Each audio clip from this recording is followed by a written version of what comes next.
in less than 24 hours, the United Kingdom was able to both take action to defend ourselves against the Houthis and uplift support to Ukraine to new record levels.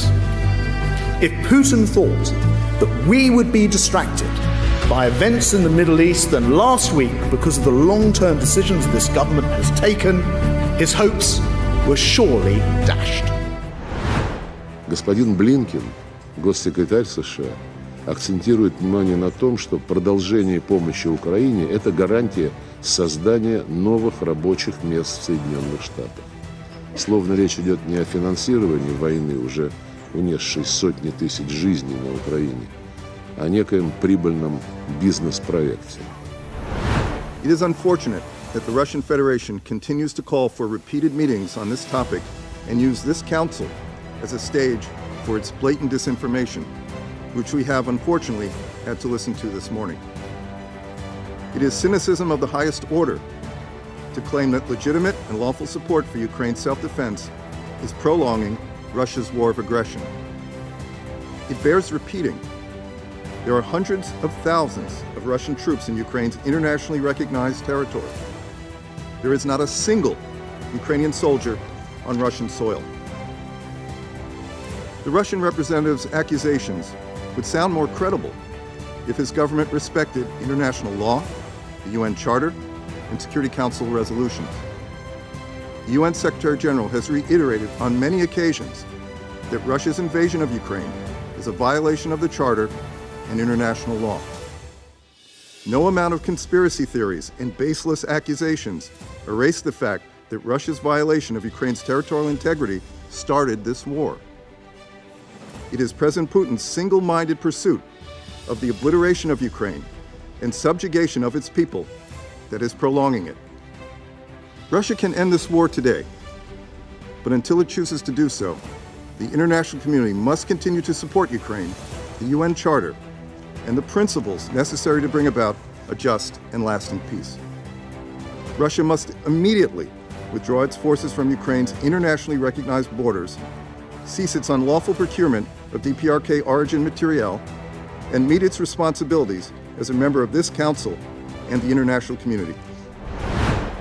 As follows from the confession by Certain Medvedev, they indeed are going to wage a war until last Ukrainian.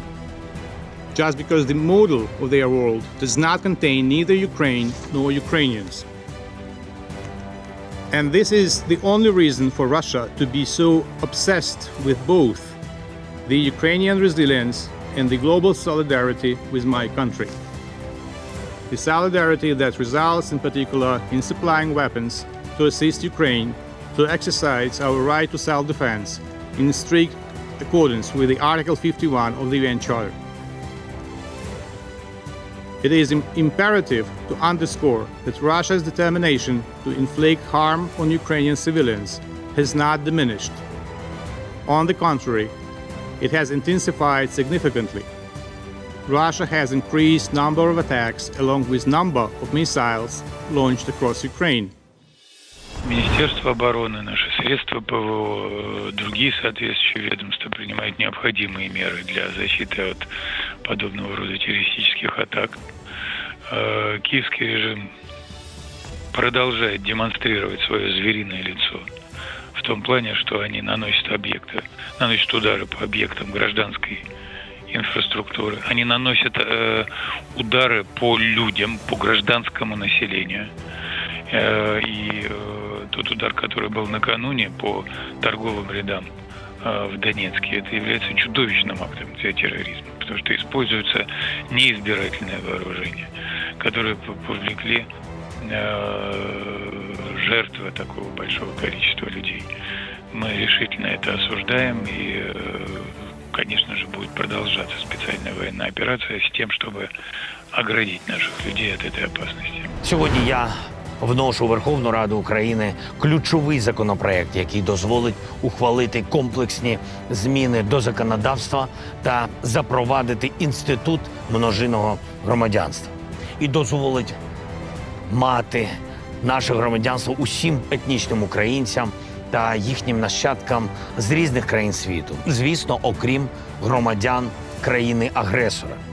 Всі, хто в періоди різних хвиль еміграції змушено залишив рідну землю, опинившись у Європі, США, Канаді, країнах Азії, Латинської Америки. Всі, хто допомагає нам попри сотні і тисячі кілометрів від рідної землі. Іноземні добровольці, які стали на захист України, всі, хто воює за свободу України, як за рідну батьківщину. І Україна стане для них такою. Для всіх, хто зможе відчути, що бути в Україні означає бути вдома. Не туристами, а громадянами великої, соборної, єдиної України. За свободу якої ми боремось, б'ємось, за право бути українцями. I think that we have to stop talking about the peace process, and start talking more concretely about the two-state solution process. Because peace, it could be many different pieces. What kind of a peace you're talking about?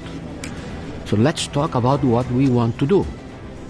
And we want to do is to build a two-state solution. I know they have a different stance. I know. And the Secretary General of the United Nations know also.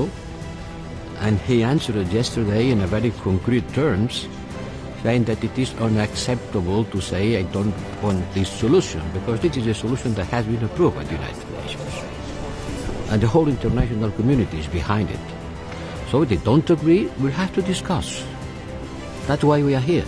We have to discuss, even if they don't disagree, even if they disagree, they have to come here and they will discuss with us, and we'll study which other solution they have in mind. Which are the other solutions they have in mind? To make all the Palestinians live? To kill of them? 25,000 already in Gaza. 70% are women and children. Certainly, the way you're trying to destroy Hamas is not the way they are doing, because they are seeding the hate for generations. We have in mind what Hamas is, what Hamas has done. And certainly we reject and we condemn. But the peace and stability cannot be built only by military means, and not in this particular way of using military means. The humanitarian situation could not be worse. There is no words to explain how the situation is, with hundreds of thousands without anything, without shelters, without food, without medicines, and under the bombs. And every day there is a high toll of civilian people being killed. Many ministers have said that there are too many. Well, the question is, how many is too many? Too many, what does it mean too many? Well, too many is 25,000 people. For how long this is going to continue?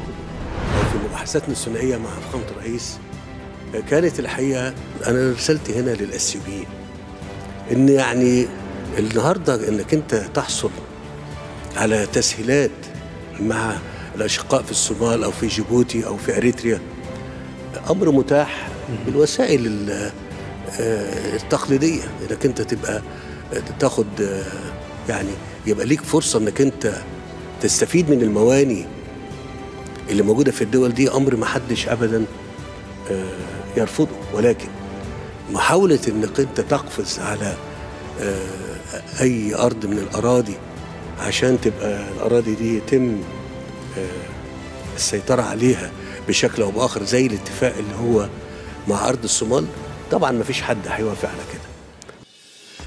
أنا عايز أقول لينا كلنا، بالمناسبة أنا عايز أقول لينا كلنا إن الصومال دولة عربية في الجامعة العربية، ولها يعني لها حقوق في وطبقا لميثاق الجامعة في الدفاع المشترك عن أي تهديد لها.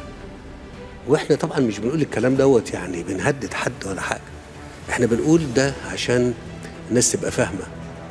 إحنا مش هنسمح إن حد يهدد الصومال، ومش هنسمح إن حد يمس الصومال.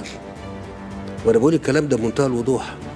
محدش يجرب مصر، محدش يجرب مصر ويحاول يهدد أشقائها، خاصة لو أشقائها طلبوا إن إحنا نبقى موجودين معهم.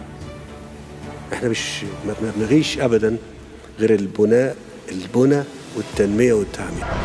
Before we begin, I'd like to take time to congratulate Ron DeSantis and, of course, a really terrific person who I've gotten to know, his wife Casey, for having run a great campaign for president. He did. He ran a really good campaign, I will tell you. It's not easy. They think it's easy doing this stuff, right? It's not easy. But as you know, he left the campaign trail today at 3 p.m. and in so doing, he was very gracious and he endorsed me, so I appreciate it.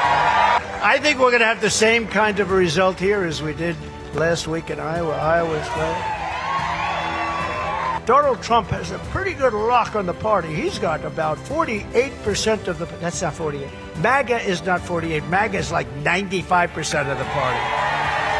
I believe that. Now, I can't use the name Ron, so I'm not going to use Ron anymore, but let's use some of other candidates, right? Nikki Haley is doing really well, which is not true. She's doing really poorly. She's losing by a lot. We have to win, and we have to win by a big, resounding number. It's got to be a big, big, beautiful number. You know, Vivek just came with us, and now Ron just came with us. They're all coming with us. They're all coming. So if you want to save America, then this Tuesday, January 23rd, day after tomorrow, very simple, you must vote for Trump. Have to vote for Trump. We just heard that Ron DeSantis has dropped out of the race.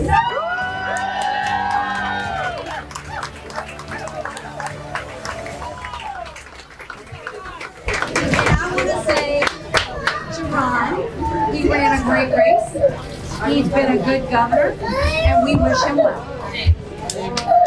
Having said that, it's now one fella and one lady left.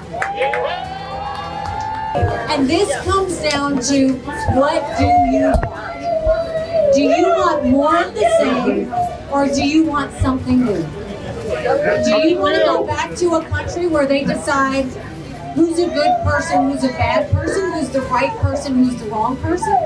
Or do you want to come together as Americans and say, you know what? We're going to get inflation down and get our economy back on track. We're going to get our kids reading again and go back to the basics in education. We're going to secure our border once and for all. We're going to bring law and order back to this country, and we are going to have a strong America that we can all be proud of. That's our goal. That's what we're doing. We've got 2 days until New Hampshire goes to the polls, and we're going to make sure that we fight all the way until the last second. And what the people of New Hampshire should know is, when we win the presidency in this country, I will do everything I can to prove to you that you made the right decision. But for now, I'll leave you with this. May the best one win.